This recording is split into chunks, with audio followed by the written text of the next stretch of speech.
দেশের বিভিন্ন স্থানে আওয়ামী লীগ নেতাদের বাড়ি, দলীয় কার্যালয় এবং শেখ মুজিবুর রহমানের মিউরাল ভাঙচুরের পর সেসব স্থাপনার মালামাল খুলে নিচ্ছেন স্থানীয়রা। ভ্যানে করে সেসব নিয়ে বিক্রি করছেন ভাঙাড়ির দোকানে।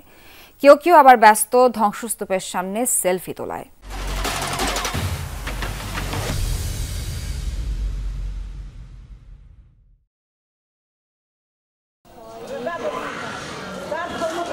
ভবনের বেশিরভাগ অংশই ভেঙে চুরমার, অগ্নিকাণ্ডের সাক্ষী দেয়ালগুলো। নওগাঁয় সাবেক খাদ্যমন্ত্রী সাধনচন্দ্র মজুমদারের বাড়িতে এখনও রয়েছে পোড়া গন্ধ। ৫ আগস্টের পর দ্বিতীয় দফায় বৃহস্পতিবার বাড়িটিতে ভাঙচুরের পর আগুন দেয় বিক্ষুব্ধ জনতা। পুড়ে ভস্মীভূত বাড়ির আসবাবপত্র, দরজা জানালা। সেসব ভাঙাড়িও খুলে নিচ্ছেন স্থানীয়দের অনেকে। যে যেভাবে পারছেন নিয়ে যাচ্ছেন আসবাবপত্র। কেউ কেউ আবার এসেছেন ধ্বংসাবশেষ ঘুরে দেখতে। এখানে এসে দেখিলে কাঁচ কোষ এগুলো ভাঙ্গা চূড়া এগুলা পালা আছে। অনেক লোক আসলো, তা আমি আসলাম, এসে এগুলো দেখিচ্ছি। এটা যার মনে চাই যেভাবে ভাঙিছে, যারাই ভাঙিছে তারাই তো হয়তো বা লিয়াচিয়া বিদায় নিচ্ছে। বগুড়ায় জেলা আওয়ামী লীগ, জাতীয় পার্টি ও জাসদ অফিসের অস্তিত্ব ছাত্র জনতার ভাঙচুরের পর প্রায় পুরোটাই বিলীন। চারিদিকে ছড়িয়ে রয়েছে ইটের স্তূপ। কোনো রকমে টিকে আছে লোহা ও রডের কঙ্কাল। সাবেক রাষ্ট্রপতি আব্দুল হামিদের বাড়িটিও ব্যাপক ক্ষতিগ্রস্ত হয়েছে। কিশোরগঞ্জ শহরের খড়মপট্টিতে সেই বাসভবনের সামনে সকালেও ছিল সাধারণ মানুষের ভিড়। কেউ ছবি তুলছেন, কেউ আবার ভিডিও করে রাখছেন বাড়ির ভেতরকার চিত্র। রাজশাহীর সাবেক মেয়র খায়রুজ্জামান লিটনের বাসভবনের কিছুই আর অবশিষ্ট নেই। ৩ তলা বাড়িটি এখন ধ্বংসস্তূপ। সকাল থেকেই সেখানে উৎসুক জনতার ভিড়। ভেঙে ফেলা বাড়ি থেকে রড, টাইলস এবং ইট খুলে নিয়ে যান অনেকে। এসে দেখলাম যে রাত 11টার সময়তে বুলডোজার নিয়ে এসে কে বা কারা যেন এসে ভাঙাভাঙি শুরু করলো। প্রায় আধা ঘন্টা 1 ঘন্টা খানিক ভাঙে আবার চলে গেল। আমি তো এখনই এসে দেখি যে তো পাঁচির দাঁড়িয়ে ছিল, এখন দেখছি তো গোটাই ভাঙা, সামনের দিকে গোটাই ভেঙে ফেলেছে। এটা তো ভালোই ছিল দেখলাম। জামালপুরে আওয়ামী লীগের সাংগঠনিক সম্পাদক মির্জা আজমের বাড়িও এখন বিধ্বস্ত। দেয়াল থেকে খসে পড়েছে ইট, মেঝের টাইলস ভেঙে স্তূপ করে রাখা হয়েছে এক কোনায়।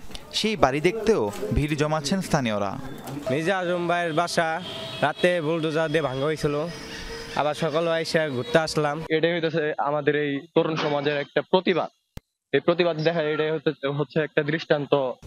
মেহেরপুর মুজিবনগর কমপ্লেক্সের পাশে শেখ মুজিবুর রহমানের মুরালের কোনো অংশই আর আস্ত নেই। ভেঙে গুড়িয়ে দেওয়ার পর তা সড়কের মাঝে ফেলে রাখে বিক্ষুব্ধরা। রাহিম সারোয়ার, যমুনা নিউজ। নওগাঁয় সাবেক খাদ্যমন্ত্রী সাধনচন্দ্র মজুমদারের বাড়িতে আছেন সহকর্মী শফিক ছোটন। সরাসরি যাচ্ছি ছোটনের কাছে। ছোটন, বাড়িটি ভাঙচুর, অগ্নিসংযোগের পর এখন সেখানে কি অবস্থা? ধ্বংসাবশেষের কি পরিস্থিতি দেখছেন? স্থানীয়রা কি বলছেন?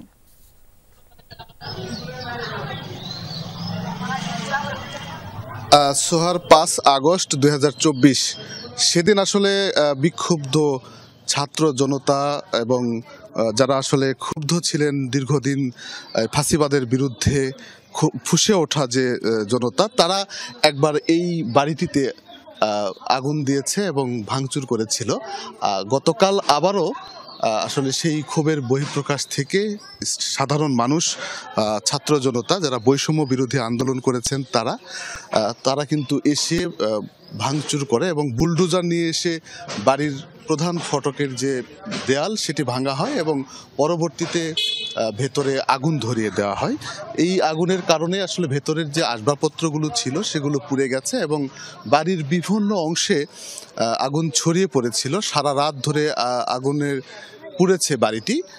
সকাল থেকে আমরা যেটি দেখছি যে এখানকার কিছু মানুষ যারা বিভিন্ন আসবাবপত্রগুলো খুলে নিয়ে যাচ্ছে এবং বিশেষ করে যে লোহা বা রড এই জাতীয় এবং পোড়া যেসব আসবাবপত্র সেগুলো নিয়ে যাচ্ছে আমরা সকাল থেকে দেখছি।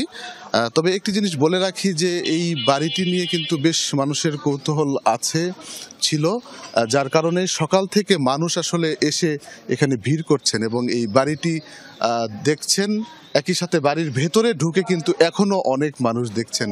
আর আমি যদি একটু উপরের দিকে দেখাই যে এই যে লোহার গ্রিল দিয়ে আটকানো জানালা, ঠিক এই জানালার পাশের রুমটিতে খাদ্যমন্ত্রী থাকতেন এখানকার স্থানীয় লোকজন বলছেন, যার কারণে এটি আক্রোশের বা এটি আসলে ক্ষোভের বহিঃপ্রকাশ হিসেবে এই বাড়িটি ভাঙচুর করা হয়েছে, আগুন দেওয়া হয়েছে।